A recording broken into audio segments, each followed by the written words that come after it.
할렐루야. 한 주간도 주님 안에서 행복하게 잘 보내셨죠?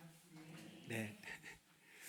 오늘은 어린이 주일로 함께 은혜를 나누는데, 어린이 주일은 유래가 어떻게 되었습니까? 구약 시대에 어린이 주일이 있었나요? 없었죠. 어린이 주일의 유래는 1856년 미국 매사추세츠주 유니버설리스트 교회의 레오날드 목사라고 하는 분이 6월 둘째 주일을 어린이 주일로 지정하면서 시작이 됐다고 합니다. 1868년 미국 감리교회가 이날을 공식적으로 기념 주일로 정했고, 그리고 1883년 미국 전역에서 어린이 주일로 지키기 시작했다고 합니다. 우리나라는 어떨까요? 우리나라는 1956년 5월 첫째 주일을 어린이 주일로 지정해서 우리 한국 교회는 어린이 주일로 지키고 있습니다. 하나님 나라의 어린이는 누구예요? 베드로전서 2장 2절을 보면 베드로 사도가 성도들한테 뭐라고 얘기를 하느냐? 갓난 아이들 같이, 그렇죠, 신령한 젖을 사모하라. 이는 이로 말미암아 너희로 구원에 이르도록 자라게 하려 함이니라. 이렇게 권고해 주고 있죠. 여기 갓난 아이들 같이라고 하는 것, 갓난 아이들은 먹성이 좋으면 엄마 젖이 없이는 못 살아요. 그렇죠? 먹성이 좋은 아이들은 그 젖을 빠는 거 보면 아주 허겁지게 막 먹잖아요. 그런 걸 비유로 해서 바로 하나님 나라의 어린이들은 신령한 젖을 그렇게 사모해야 된다라고 하면서 베드로전서를 기록을 한 거죠. 베드로전서는 신령한 젖들이에요. 그래서 우리도 신령한 젖을 사모하는 마음으로 오늘은 로마서 16장 3절에서 5절 말씀 중심으로 동역자 브리스가와 아굴라라고 하는 제목의 말씀으로 함께 은혜를 나누려고 합니다. 사도 바울은 로마서를 마치기 전에 본문 3절 이하에서 많은 사람의 이름을 거론하면서 문안 인사를 하는데 무려 26명의 이름이 등장을 합니다. 문안하는 중에 제일 먼저 브리스가와 아굴라를 언급합니다. 그래서 오늘은 이들 부부를 통해서 우리에게 주실 성경의 교훈이 무엇인가를 함께 상고해 보려고 합니다. 본문 3절을 다 같이 한번 다시 보시면 어떻게 말씀하죠? 너희가 그리스도 예수 안에서 나의 동역자들인 브리스가와 아굴라에게 문안하라 하고 말씀하죠. 바울이 이 브리스가와 아굴라 부부를 만난 때는 언제입니까? 바로 사도행전 역사를 우리가 보면 나오죠. 사도행전 18장 1절 2절을 다 같이 보시면 이후에 바울이 아덴을 떠나 고린도에 이르러 그러면서 2절 아굴라라 하는 본도에서 난 유대인 하나를 만나니 글라우디오가 모든 유대인을 명하여 로마에서 떠나라 한 고로 그가 그 안에 브리스길라와 함께 이달리아로부터 새로 온지라. 그러면서 바울이 그들에게 가매 이렇게 해서 이제 만난 거예요. 고린도에서 만난 것이죠. 그래서 이 18장은 사도행전 18장은 사도 바울이 그 2차 전도 여행 시기입니다. AD 50년에서 52년 2차 전도 여행은 사도행전 16장에서 18장 그 내용이죠. 18장에 있는 내용이니까 바로 이 고린도에서 만났는데, 이 브리스가와 아굴라라고 하는 이들 부부는 원래 로마에 살고 있었죠. 그런데 로마의 4대 황제 글라우디오가 AD 49년 이제 정치적인 이유 때문에 유대인들을 다 추방해 버립니다. 그때 고린도에서 살게 된 것이죠.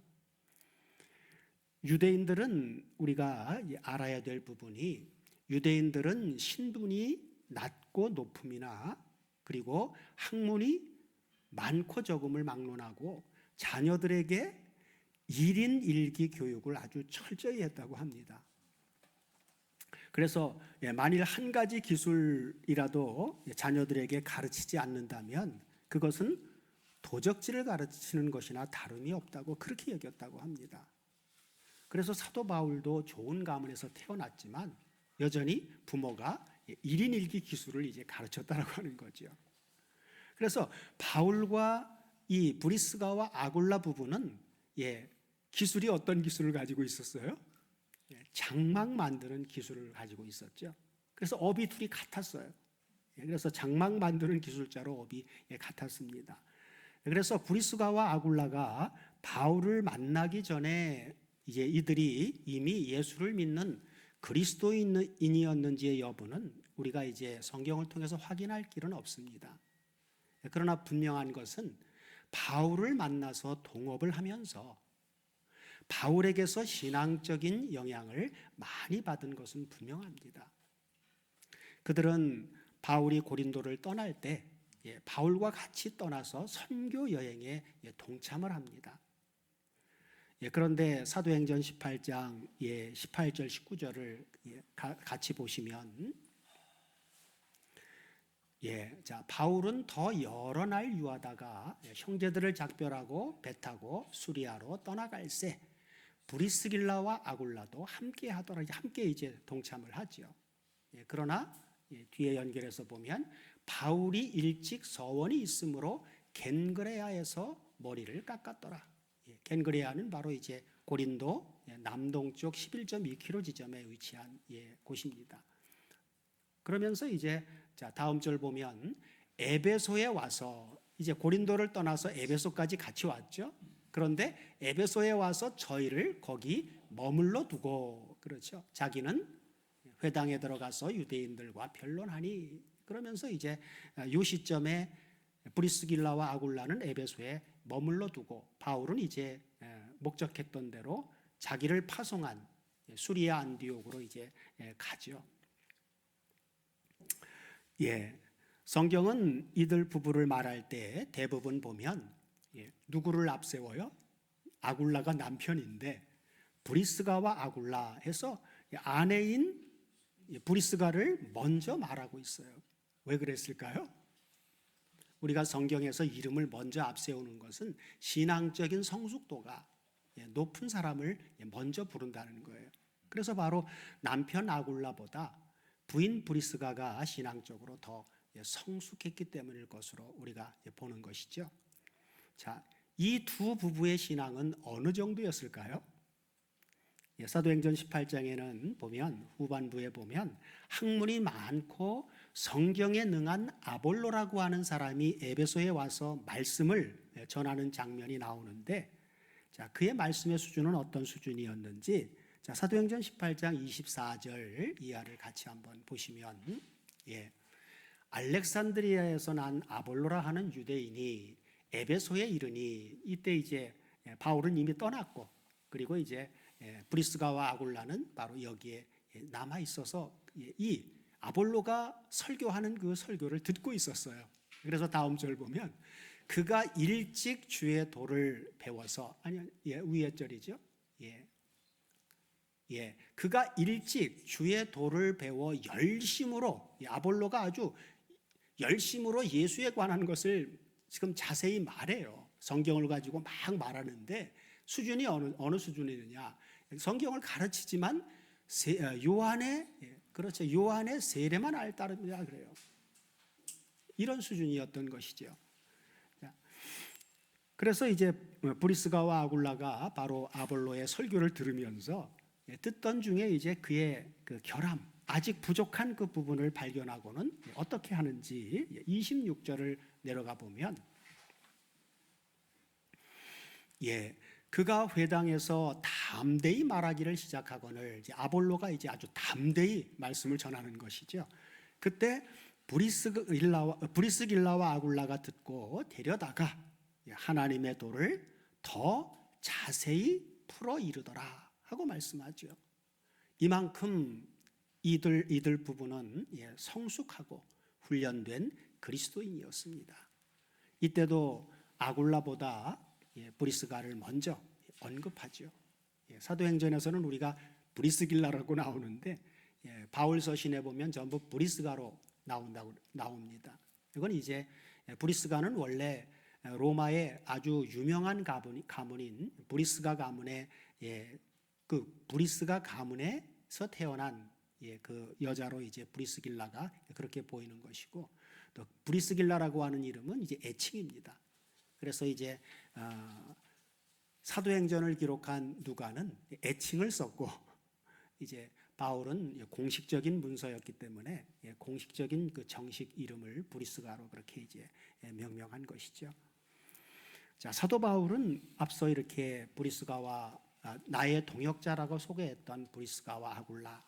그래서 사도 바울의 그 사역을 보면 이 동역자라고 얘기를 했는데, 사도 바울은 동역을 굉장히 중요시 여겼습니다.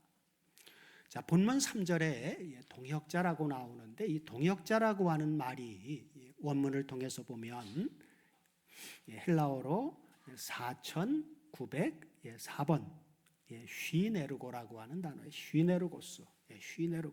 그래서 이 단어는 휜이라고 하는 단어와 에르곤이라고 하는 두 단어의 합성어입니다. 휜은 전치사로 못못과 함께라고 하는 의미를 가지고 있고, 에르곤은 노역 또는 행위, 노동 행위를 말해주고 있어요.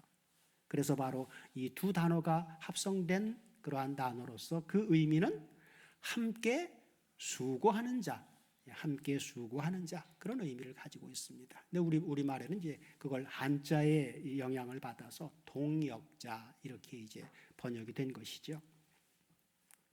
자, 신약 성경 순서상으로 볼 때 이 휘네로고스라고 하는 이 동역자가 제일 먼저 쓰인 곳이 바로 오늘 본문 3절에 제일 먼저 쓰였습니다. 바울은 오늘 로마서 16장 전체 내용을 보면 첫 번째로 브리스가와 아굴라를, 그리고 두 번째로는 9절을 보면 우르바노를, 그리고 세 번째로는 21절에 보면 바로 디모데를 동역자로 부르고 있습니다. 사도 바울과 브리스가와 아굴라가 끝까지 그렇게 헤어지지 않고 동역하게 된 그 원동력은 과연 무엇일까요? 자, 고린도전서 3장 9절을 보면 사도 바울은 고린도전서 3장 9절에서 이렇게 말하는데, 자, 우리는 하나님의 동역자들이요. 우리는 하나님의 동역자들이다. 그래서 사도 바울은 브리스가와 아굴라와 동역을 하기 이전에 사도 바울은 누구하고 먼저 동역하는 사람이었어요? 하나님의 동역자라고 하는 사실.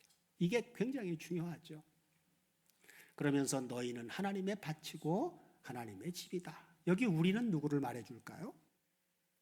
자, 그래서 고린도전서 바로 앞에 배경을 봐야 되겠죠. 1장 1절을 보면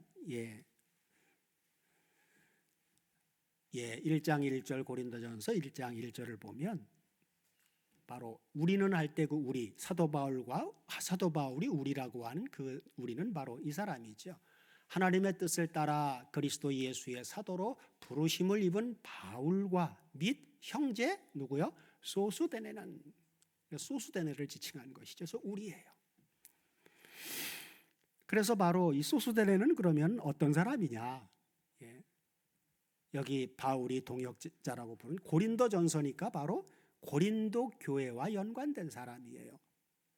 그래서 이제 사도행전 18장 11절 이하를 보면 1년 6개월 동안 사도 바울이 고린도 지역에서 사역을 하고 난 후에 바로 갈리오라고 하는 사람이 아가야 총독이 되었을 때 유대인들이 이제 바울이 사역하는 그 사역의 내용을 듣고 자기들에게 속한 사람들이 바울에게로 전부 복음을 통해서 합류가 돼 버리니까 시기 질투가 일어나 가지고 결국 바울을 대적해서 갈리오 이 총독의 재판자리로 데리고 와 가지고 율법을 어기어 하나님을 공경하라고 사람들을 권한다. 그렇게 이제 이 갈리오 앞에서 얘기를 했을 때 갈리오가 어떻게 합니까? 부정한 일이나 괴악한 행동이 아닌 너희들이 말하는 언어와 명칭과 그리고 너희 율법에 관한 문제라면 너희 스스로 처리하라고 다 쫓아내버려요. 난 그런 일 관여하고 싶지 않다 그러고. 그랬을 때 이제 17절을 보면 유대인들이 이제 분기가 가득해서 이제 일어난 일이죠. 자, 모든 사람이 회당장 소수데네를 잡아 재판자리 앞에서 막 때리되, 그죠? 갈리오가 이 일을 상관치 아니하더라 그래요. 그래서 바로 여기에 등장하는 이 회당장 소수데네, 바울이 고린도에서 복음을 전하는 그 사역할 때 바울이 1차, 2차, 3차 전도 여행을 하면서 항상 갔던 지역에서 제일 먼저 복음을 전한 장소가 어디예요? 회당이에요. 회당. 그렇죠. 왜? 회당회는 구약 성경의 기반을 가지고 있는 사람들이 모인 곳이기 때문에 구약 성경이 말하는 그 복음을 가장 잘 알아들을 수 있는 그러한 여건이 바로 회당에 모인 유대인들이었단 말이에요. 그 중에 이제 이 회당장 소수데네가 사도 바울이 증거하는 복음을 이해하고 받아들이게 되어진 것이죠. 그래서 사도 바울을 대적하는 유대인들이 사도 바울에게 분풀이를 못하고 사도 바울을 받아들인 회당장 소수데네에게 분풀이를 했던 거예요. 복음 때문에 지금 이런 일을 겪게 된 것이죠.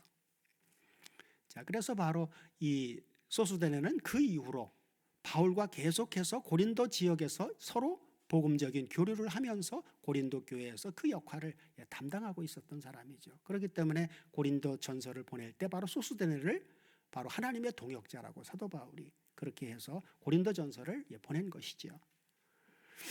고린도후서 6장 1절도 함께 보시면 고린도후서 6장 1절에서도 사도 바울은 이렇게 말씀해 주고 있죠. 자, 우리가 하나님과 함께 일하는 자로서, 그죠? 사도 바울은 혼자 일하는 게 아니란 말이에요.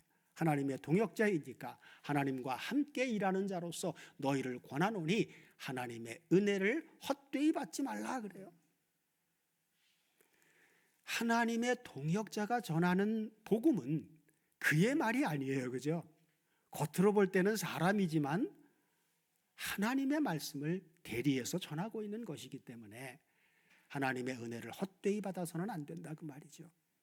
그러면서 사도 바울은 가라사대 내가 은혜 베풀 때에 너를 듣고 구원의 날에 너를 도왔도다 하였으니 보라 바로 지금 이 순간, 어제도 아니고 내일도 아닌 바로 지금이 구원의 날이고, 그렇죠, 바로 지금이 은혜 받을 만한 때고 지금이 바로 구원의 날이로다 하고 말씀해 주고 있죠. 그래서 고린도후서 6장 1절에서 우리가 하나님과 함께 일하는 자로서 할 때 여기도 우리라고 얘기를 했는데, 여기 우리는 사도 바울 말고 또 누구를 여기에다 넣어서 우리라고 했을까요? 이것도 바로 앞에 고린도후서 1장 1절을 보면 바로 나오죠. 고린도 전서는 소수데네와 함께 동역자로서 그렇게 이제 우리라고 얘기를 했고, 고린도후서는 하나님의 뜻으로 말미암아 그리스도 예수의 사도된 바울과 및 형제 누구요?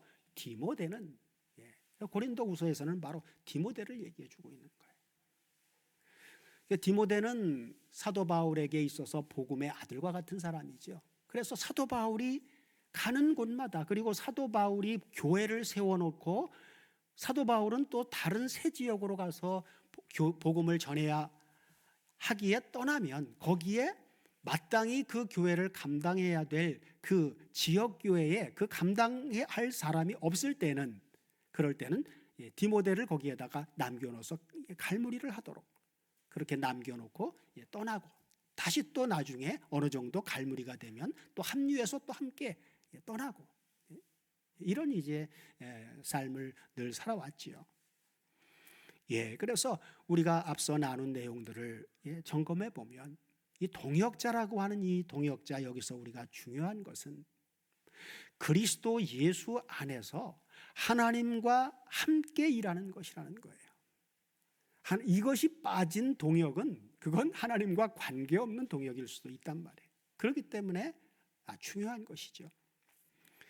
그래서 사도 바울과 이 브리스가와 아굴라가 끝까지 그렇게 복음 안에서 동역을 하게 된 이 원동력은 바울도 그렇고 브리스가와 아굴라도 그렇고 자신들이 바로 하나님의 동역자라고 하는 확신이 있었기 때문입니다. 그래서 끝까지 관계가 끊어지지 않고 그렇게 동역자로서 사역을 할 수가 있었던 것이죠. 자, 그렇다면 하나님과 함께 일하는 하나님의 동역자들은 무엇을 위해서 일하는 사람들이냐 그 말이에요. 골로새서 4장 9절을 보면 사도 바울은 골로새 교회 성도들에게 전한 서신에서 이렇게 말해주고 있습니다. 자, 다 같이 한번 보시면, 자, 신실하고 사랑을 받는 형제 오네시모를 함께 보내노니 그는 너희에게서 온 사람이라 저희가 여기를 다 너희에게 알게 하리라. 그러면서 자, 다음 절 보면 나와 함께 갇힌 아리스다고와 바나바의 생진인 마가와 이 마가에 대하여 너희가 명을 받았음에 그가 이르거든 영접하라. 그러면서 다음 절 보면 유수도라 하는 예수도 너희에게 문안하니 저희는 할례당이라. 그러면서 여기 잘 보면 이들만, 그렇죠, 이들만 하나님 나라를 위해서 함께 역사하는 자들이니 이런 사람들이 나의 위로가 되었느니라 그래요. 하나님의 동역자들은 뭘 위해서 일하는 거예요? 하나님의 나라를 위해서. 그렇죠? 하나님이 하시는 일은 하나님 나라를 건설하는 일이니까 당연히 하나님의 동역자들은 세상 일을 위해서 하는 게 아니라 하나님 나라를 위해서 동역하는 것이죠. 그 다음에 사도 요한도 요한 3서 1장 5절 이하를 보면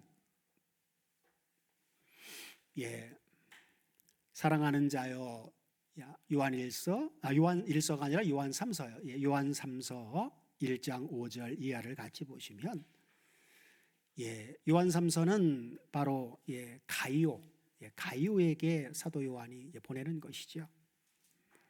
같이 한번 보시면 요한 3서 요삼 1땡 5 요삼 그렇게 해야 돼요. 다 같이 한번 보시겠습니다. 자, 사랑하는 자여, 가이오 내가 무엇이든지 형제 곧 나그네 된 자들에게 행하는 것이 신실한 일이니 저희가 교회 앞에서 너의 사랑을 증거하였느니라. 내가 하나님께 합당하게 저희를 전송하면 가하리로다. 그러면서 이는 저희가 주의 이름을 위하여 나아가서 이방인에게 아무것도 받지 아니함이니라. 그러면서 다음 절 보면 뭐라고요? 이러므로 우리가 이 같은 자들을 영접하는 것이 마땅하니 이는 우리로 진리를 위하여 함께 수고하는 자가 되게 하려 함이니라 그래요. 그래서 하나님의 동역자들은 하나님 나라를 위해서, 하나님 나라를 위한 것은 바로 진리를 위해서, 그렇죠?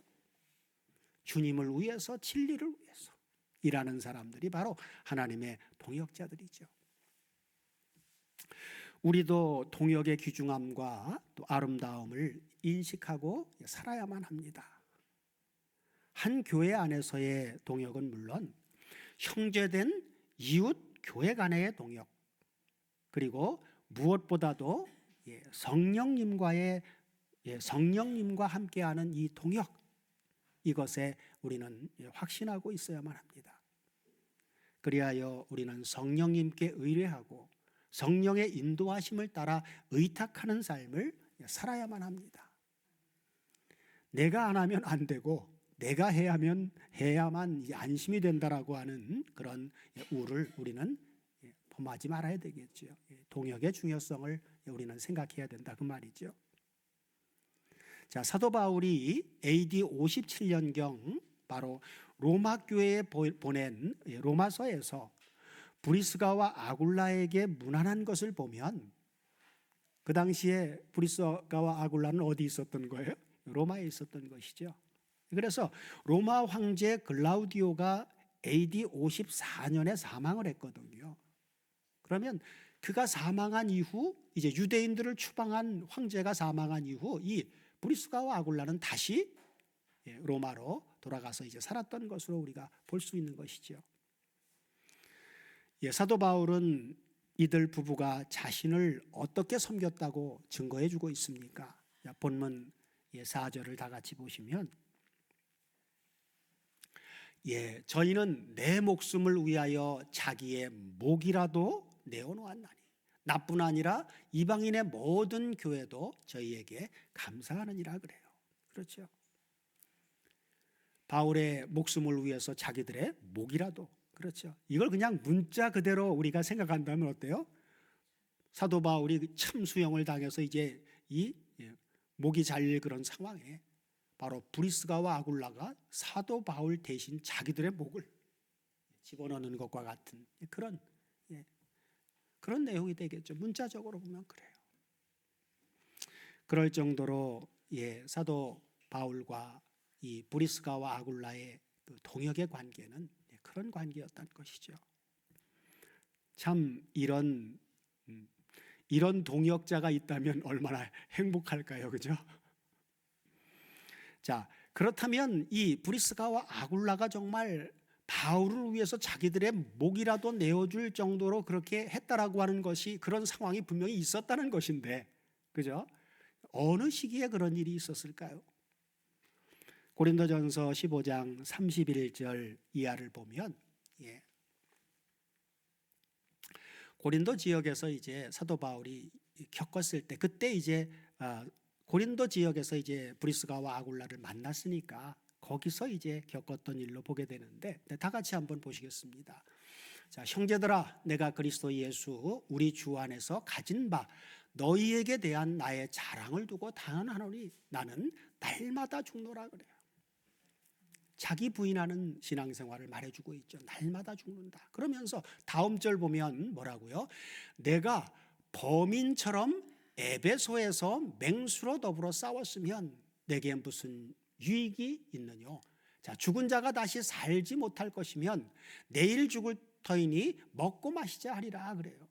그래서 고린도에서 만났던 브리스가와 아굴라가 사도 바울이 전도 여행을 가는 동안 동참을 해서 따라가죠. 어디까지? 에베소까지. 그래서 우리가 사도행전 에베소 지역에서 사도 바울이 복음 전하는 상황을 보면 거기에 에베소 그 지역에는 우상이 가득한 지역이었어요.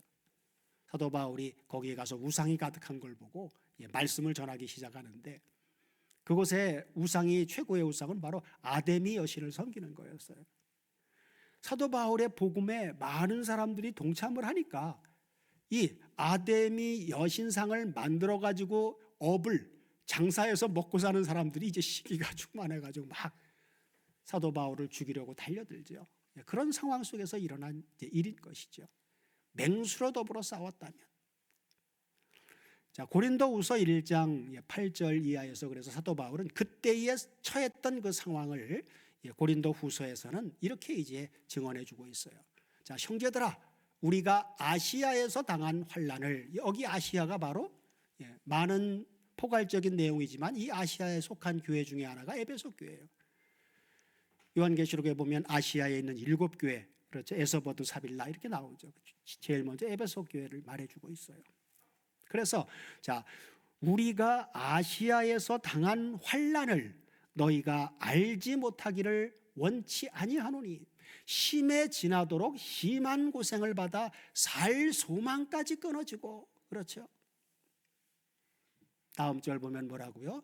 우리 마음에 사형 선고를 받은 줄 알았으니 이는 우리로 자기를 위리하지 말고 오직 죽은 자를 다시 살리시는 하나님만 의뢰하게 하려 하심이라 하고 말씀하죠. 그래서 바로 이때까지 에베소 지역에서 사역할 그때 브리스가와 아굴라가 거기 함께 바울의 사역에 동참하고 있었으니까 바로 이때 바울과 함께 겪었던 그때 바로 그렇게 했을 거라고 이제 보여지는 것이죠. 이제 본문 5절 마지막을 한번 보시면 5절에서 이렇게 얘기하고 있죠. 또 저희는 바로 브리스가와 아굴라죠. 또 브리스가와 아굴라의 교회에게도 문안하라 하고 말씀해 주고 있어요. 자, 그래서 이렇게 말씀한 것을 보면 바로 무슨 얘기예요? 브리스가와 아굴라는 그들의 가정을 교회의 집합 장소로 제공했다라고 하는 사실을 알 수 있는 것이죠. 자, 브리스가와 아굴라는 에베소 지역에 머물러 있을 때에도 어떻게 했는지, 자, 고린도전서 16장 19절을 보시면 에베소에 머물러서 있을 때도 이렇게 얘기해 주고 있어요. 또 저희 교회에게도 문안하라 그래요.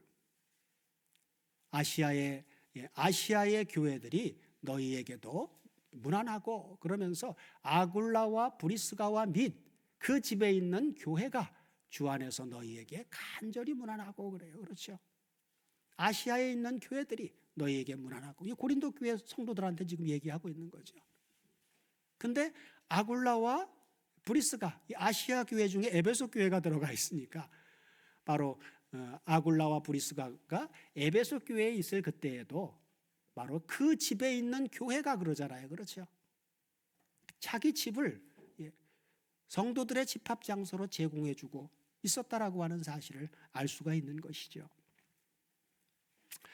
그래서 우리가 교회의 역사를 보면 초대교회 당시에는 바로 교회가 자체적인 건물을 가지고 있을 때가 아니에요.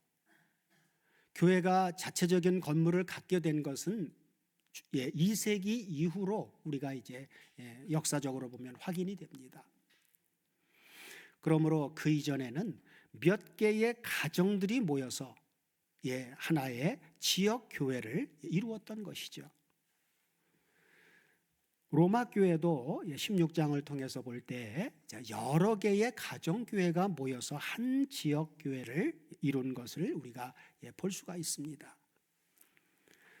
지금까지 사도 바울이 그의 사역 중에 잊을 수 없는 사람들 가운데 첫 번째 손가락으로 꼽은 브리스가와 아굴라 부부에 대해서 함께 상고해 봤습니다. 그렇다면 이들 부부를 통해서 우리에게 주시는 교훈, 그것은 무엇일까요?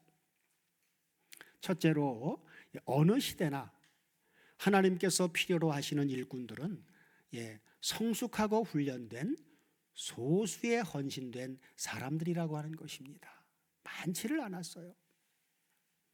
하나님께서는 예레미야서 5장 1절을 다 같이 보시면 하나님께서는 오늘날도 이런 사람을 찾고 계십니다. 다 같이 한번 보시겠습니다. 너희는 예루살렘 거리로 빨리 왕래하며 그 넓은 거리에서 찾아보고 알라 그래요. 뭘 찾아보고 알라고 하시느냐? 너희가 만일 공의를 행하며 진리를 구하는 자를 한 사람이라도 찾으면 내가 이 성을 사하리라 그래. 예레미야 당시 예루살렘 그 동네에는 공의를 행하며 진리를 구하는 사람이 한 사람도 없었다는 얘기입니다. 그렇죠? 그래서 오늘날은, 바로 오늘날도 예레미야 당시만이 아니라 오늘날도 하나님은 공의를 행하며 진리를 구하는 이 한 사람을 찾고 계신다라고 하는 사실. 그 한 사람 속에 누가 들어갔으면 좋을 것 같습니까? 바로 우리 각자가 그 한 사람이 될 수 있도록 아버지 앞에 마음을 열어놓고, 아버지가 나를 창조하셨을 때에는 분명히 목적이 있지 않습니까? 하나님 나라의 공의와 하나님 나라를 위해서 나를 어디에 쓰시려고 만드셨습니까? 나로 하여금 하나님이 창조한 목적대로 하나님 나라를 위해서 나를 사용해 주십시오. 어디에 쓰시려고 나를 만드셨는지 깨달아 알 수 있도록 해 주십시오. 간절히 구해야 됩니다. 누가복음 12장 32절을 보시면 주님께서도 이렇게 말씀을 해주셨는데 뭐라고요? 적은 무리여 무서워 말라. 너희 아버지께서 그 나라를 위하여, 그의 나라를 너희에게 주시기를 기뻐하시느니라. 하나님은 하나님의 나라를 우리에게 주시기를 기뻐하신다는 거예요. 근데 왜 그 나라를 우리가 못 받아 누리고 있는 겁니까? 구하지 않기 때문에 그런 거예요. 그래서 주님은 제자들에게 마태복음 6장에서 본받지 말아야 될 기도에 대해서 얘기해 주시고는 주기도문을 얘기해 주신 다음에 끝으로 뭐라고요? 너희는 먼저 하나님의 나라와 하나님의 의를 구하라 하고 말씀해 주고, 하나님은 그 하나님의 나라를 우리한테 주기를 기뻐하고 계신데 구하는 자가 없는 거예요. 그것이 정말로 필요해서 정말 난 이거 없이는 못 삽니다. 하나님 나라를 나에게 넘겨주십시오. 그러면 내가 하나님 나라를 위해서 살겠습니다. 라고 간절히 구하는 자가 없는 거예요. 두 번째로 브리스가와 아굴라를 통해서 주시는 두 번째 교훈은 주 안에서 가정의 역할과 동역자로서의 부부 사역에 대한 재인식입니다. 하나님께서는 교회보다 뭘 먼저 세우셨어요?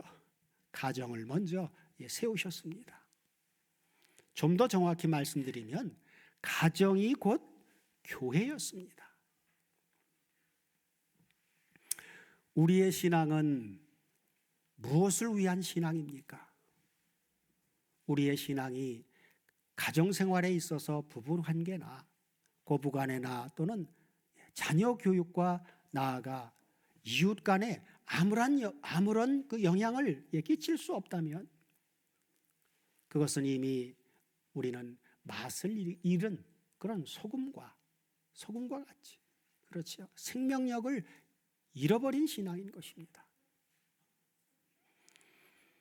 우리는 그리스도인의 모든 가정이 브리스가와 아굴라의 가정처럼 자기 집을 열어서 이웃을 초청해서 복음을 전하고 친교를 나누는 작은 교회의 역할을 감당할 수 있도록 그런 사람으로 우리가 먼저 하나님 앞에서 되어지기를 구하는 가운데 그렇게 되어야 되고, 그리고 우리에게 맡겨준 믿음의 사람들을 그런 사람으로 양육해야 됩니다. 이처럼 가정들이 하나님 나라의 확장을 위한 그런 기도처가 되기 위해서는 동역자로서의 부부 사역이 절대적으로 필요합니다. 사랑하는 다솜교회 가족 여러분, 끝으로 디모데후서 2장 2절을 보시면서 마무리하도록 하겠습니다.